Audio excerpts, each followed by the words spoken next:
Oke, selamat pagi ya. Pagi. Jadi kedai kopi ini sekarang kita mau buat sebuah konten YouTube yang insya Allah akan coba kita upload harian dan kita coba upload ya maksimal sebelum jam 12 siang. Ya, karena ini kita buatnya pagi, terus kita edit ringan ya, terus kita upload ya. Kita usahakan sebelum jam 12 siang. Ini kita tentang terkait isu harian ya. Jadi kita pantau dari 24 jam. Kita lihat isu-isu apa yang menarik di 24 jam terakhir. Oke, kita langsung saja. Ini sekarang tanggal 12 Agustus hari Selasa ya 2025. Isu yang sangat ramai di 24 jam terakhir yaitu terkait Gibran ya, yang videonya viral, yang lewat tidak menyalami beberapa menteri, ada AHY, Bahlil, Zulkifli Hasan, Caimin saat di acara upacara militer ya, saat upacara militer di mana ada Pak Prabowo sebagai presiden memberikan beberapa penghargaan yang kenaikan kenaikan bintang ya terhadap beberapa orang yang dianggap sangat berjasa. Oke, yang pertama ini beritanya tadi yang saya sampaikan ya terkait viral ya. Setelah viral ya, salah satu menteri yaitu Pak Bahlil, itu Bahlil membantah isu Gibran tak salami menteri di upacara militer ya. Jadi ini jadi memang sangat viral sampai akhirnya Bahlil sebagai salah satu menteri yang dianggap cukup dekat dengan Pak Jokowi dan mungkin juga dianggap sebagai orang yang dekat dengan Gibran ini membantah ya. Video wakil Presiden Gibran Raka Buming Raka yang disebut tak menyalami sejumlah menteri saat upacara kehormatan militer di Batu Jajar, Bandung viral.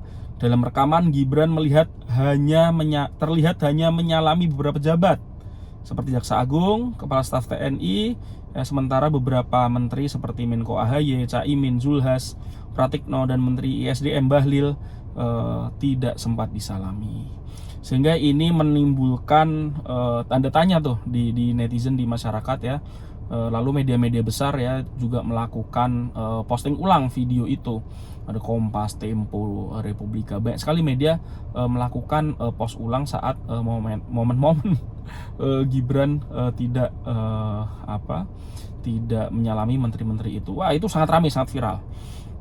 Ya, lalu ada berita lagi yang juga di 24 jam terakhir ini cukup mendapat perhatian, yaitu terkait regenerasi Gerindra. Salah satu founder kedai kopi yaitu Henry Satrio memberikan tanggapan bahwa Prabowo melakukan regenerasi Gerindra untuk raih juara pemilu. Ya, analis komunikasi politik Henry Satrio menilai Ketua Umum Gerindra Prabowo Subianto mulai melakukan regenerasi kepemimpinan demi memastikan masa depan partai dan target juara umum di pemilu mendatang. Langkah ini terlihat dari penunjukan Sugiono sebagai sekjen menggantikan Ahmad Muzani ya, yang kini menjabat sebagai Ketua Dewan Kehormatan. Menurut Hensa, panggilan akrab Henry Satrio, strategi ini memberikan ruang kepada kader muda yang ideologis ya untuk memimpin ya dengan bimbingan figur senior seperti Dasko dan juga Muzani. Ya, Hensa menilai Prabowo merancang langkah ini seperti pemain catur memadukan kader muda dan senior. Jadi memang ya sekarang ini kan posisinya Gerindra masih peringkat 3 ya kalau di DPR. Jadi pasti ingin ya seperti waktu SBY ya. SBY di pemilu selanjutnya waktu di 2009 Demokrat menjadi nomor 1. Tentu Prabowo menginginkan hal tersebut terjadi dan ini salah satu hal yang dilakukan oleh Prabowo.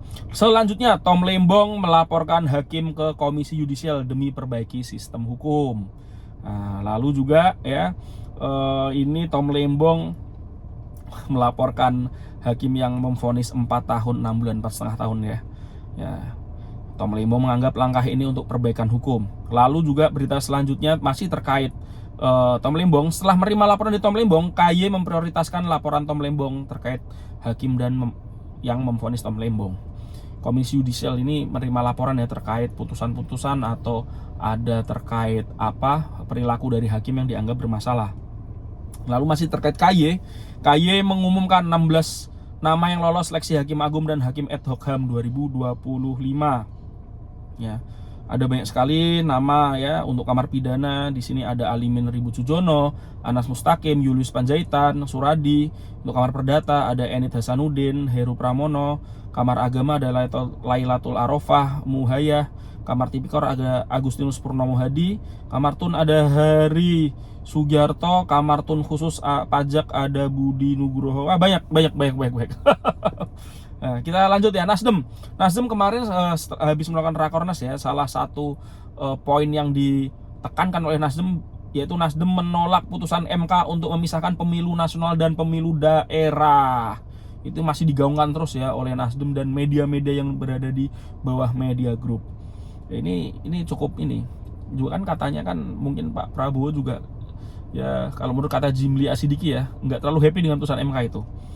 Nah, lalu untuk berita DPR hari ini ya, DPR desak proses hukum transparan kematian Prada Luki. Ini mah viral juga ya, kematian Prada Luki dari TNI ya, Propam ya. Itu sudah mengumumkan ada 20 tersangka, satu diantaranya adalah perwira. Lalu yang tak kalah viral ya, adalah terkait film animasi Merah Putih Panen Kritik. DPR dorong evaluasi kualitas. Wakil Ketua Komisi 10 lalu Hadrian Irvani mengapresiasi hadirnya film Merah Putih One for All yang akan tayang 14 Agustus mendatang. Tetapi ya juga ada kritik untuk kualitas, tolong diperbaiki karena netizen Indonesia itu memang luar biasa ya. Netizen Indonesia menemukan berbagai fakta bahwa tokoh-tokohnya itu ya tinggal beli-beli aja gitu. Jadi nggak ada, bukan nggak ada ya, mungkin sangat minim proses kreativitas untuk membuat itu dari nol. Itu kalau tuduhan-tuduhan netizen seperti itu, ini harganya ada yang berapa, $100, ada yang berapa gitu. Nggak hanya tokohnya tapi juga setting-setting lokasinya. Itu terkait film One for All tentang pencarian bendera. Lalu Ketua Banggar Said Abdullah, RAPBN 2026 butuh dukungan investasi swasta di tengah gejolak global. Ini RAPBN ini agak ngeri-ngeri sedap. Nanti kita akan lihat ya nanti waktu pembacaan waktu presiden nanti membacakan RAPBN nanti di gedung MPR DPR. Oke, berita DPD hari ini. Ketua DPD Sultan dukung pembentukan 6 kodam baru oleh Presiden Prabowo. Mantap. Ya, ini juga banyak kodam-kodam baru ya, yang baru dibentuk ya. Ada Majen TNI Kristome Sianturi ya, yang selama ini sering muncul di TV karena sebelumnya sering menjadi semacam humasnya TNI. Nah, sekarang menjadi Pangdam Raden Inten. Oke, lalu terkait berita ekonomi. Ya nih, omset pedagang beras di PIBC, Pasar Induk Beras Cipinang merosot tajam karena kemarin kabar beras oplosan. Saya pun ke mall ya, ke beberapa seperti farmers market segala macam, itu berasnya nggak ada. Beras-beras yang premium 75.000 nggak ada. Adanya beras yang di atas itu tuh, yang harinya di atas 100.000 ya, 130, 101 ya. Ini juga menurut Ombudsman ini berasnya nggak ada ditemukan oplosan. Lalu pekan lalu ya, anggota DPR dari fraksi PKS Riono itu juga menyatakan oplosan nggak ada, tetapi memang ada penurunan kualitas. Saya merasakan karena selama ini saya juga beli beras premium yang harga 75.000 itu seperti ada penurunan. Berasnya agak keras segala macam ya. Nah itu mohon diselesaikanlah itu antara DPR dan juga Kementerian Pertanian. Ini yang tidak kalah viral terkait mundurnya Direktur Utama PT Agrinas Nusantara ya, yaitu Bapak João Angelo de Souza Mota. Ini seperti ada keturunan Portugis atau Timur ya namanya. Ya, setelah 6 bulan menjabat beliau ya mengundurkan diri. Viral, videonya sangat viral ya. Alasannya karena tidak mampu memberikan kontribusi dan ya beliau merasa ya birokrasi Danantara ini lambat dan tidak bisa mensupport Agrinas Pangan Nusantara. Agrinas ada 3, Agrinas Pangan, Agrinas Jaladri, satu lagi tuh Agrinas yang perkebunan ya. Jadi ada 3. Lalu lanjut, Zulhas, Menteri Zulkifli Hasan, rakyat harus berdaya, musuh kita kemiskinan dan kebodohan. Ya, Menko Zulkifli Hasan menegaskan rakyat tidak boleh diajari meminta-minta dan mengandalkan sedekah. Ini disampaikan saat Zulhas ada bantuan beras dari Presiden 18,3 juta. Bantuan beras untuk 18,3 juta rakyat miskin.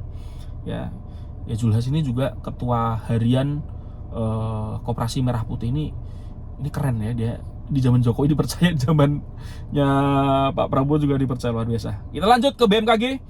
Cuaca ekstrim 11 sampai 13 Agustus berpotensi ganggu pertanian dan wisata. Ya, di Jabodetabek ya, kemarin seharian itu lumayan ya, gluduk kalau kata orang Jawa, kilat menyambar ya, geledek menyambar di mana-mana. Di Bogor kemarin hujan deras sehingga beberapa titik ya di Depok itu ada juga banjir ya. Semoga ini tidak jadi bertambah parah ya sampai besok Rabu tanggal 13. Oke, lalu yang juga menarik ya dari isu sosial kali ini adalah Ketua MUI kritik pemblokiran rekening oleh PPATK. Ini juga viral karena Kiai Khalil Nafis, rekening yayasannya yang diisi 300 juta itu rekeningnya juga kena blokir PPATK. Ya, beliau menghimbau agar diperbaiki. Lalu Wakil Mensos Agus Dabo anggap wajar ratusan siswa sekolah rakyat mundur. Jadi Wakil Menteri Mensos Agus Dabo menilai mundurnya ratusan siswa sekolah rakyat sebagai hal wajar karena mereka butuh untuk beradaptasi dengan lingkungan baru dan kehidupan baru di asrama. Ya, sekolah rakyat ini berasrama, kayaknya nggak semua anak itu siap untuk sekolah boarding ya. Lalu BGN hentikan sementara dapur MBG ya, Klamasen usai temuan belatung. Ini viral juga ya, terkait temuan makanan yang ada belatungnya di daerah Sorong, Papua Barat Daya. Ya, ini langsung gercep ya dari BGN ya, Badan Gizi Nasional langsung menghentikan sementara. Ya, nanti mungkin diganti dari dapur yang lain. Lalu untuk isu internasional, Presiden Peru undang Indonesia investasi logistik dan teknologi ya. Kemarin ya Presiden Peru ya, Dina Ercilia Boluarte Zegara mengundang Indonesia untuk berinvestasi di sektor logistik dan teknologi. Ya kan, kita ada Danantara tuh, siapa tahu Danantara invest di sana, kita tidak tahu ya. Jadi memang nih Pak Prabowo lagi gencar-gencarnya untuk membangun kekuatan Indonesia di mata negara asing ya. Lalu Presiden Filipina Ferdinand Marcos, perang Cina Taiwan nyaris pasti seret Filipina. Ini memang lagi seru. Harapannya Indonesia tidak terseret juga ya peperangan. Kemarin kan sempat ya di Laut Cina Selatan juga kalau tidak salah kapalnya Cina juga serempetan dengan kapal-kapal nelayan dari Filipina. Ini agak-agak serem juga ini ya, jangan sampai kalau Cina Taiwan ini meledak nih, Indonesia pasti kena imbasnya peperangan ini di Laut Cina Selatan karena langsung berbatasan dengan Indonesia juga. Nah, ini selanjutnya yang tadi saya bilang, kapal perang Cina tabrak kapal penjaga pantai. Oh, kapal penjaga pantai ternyata, bukan kapal nelayan yang saat kejar kapal Filipina. Insiden tabrakan terjadi di dekat Beting Scarborough, Laut Cina Selatan, ketika kapal perang AL Cina menabrak kapal penjaga pantai. Oh, menabrak kapal penjaga pantainya sendiri. Jadi gini. Jadi kapal AL-nya Cina, kapal militernya Cina ini sedang ngejar nelayannya Filipina. Ya, sedang mengejar nelayan Filipina, namun malah kapal militernya Cina ini nabrak ya kapal penjaga pantainya Cina sendiri gitu. Wow, luar biasa ya. bener jadi yang bener ngejar kapal nelayan Filipina, tapi akhirnya malah nabrak kapal penjaga pantai Cina sendiri. Ini yang trending di media sosial ya dalam 24 jam terakhir ini, yaitu tadi tentang Gibran yang tidak nyalamin beberapa menteri ya. Lalu dihubung-hubungkan ini rivalitas antara AHY dengan Gibran. Jadi memang luar biasa. Ya, menurut kamu ada lagi nggak berita-berita yang belum saya bacakan yang viral ya, atau cukup menarik perhatian publik dalam 24 jam terakhir ya? Silahkan kasih masukan di kolom komen. Ya mungkin kita nanti ada model video-video baru yang akan kita buat ya. Kita usahakan tiap hari kita upload. Thank you. Assalamualaikum warahmatullahi wabarakatuh.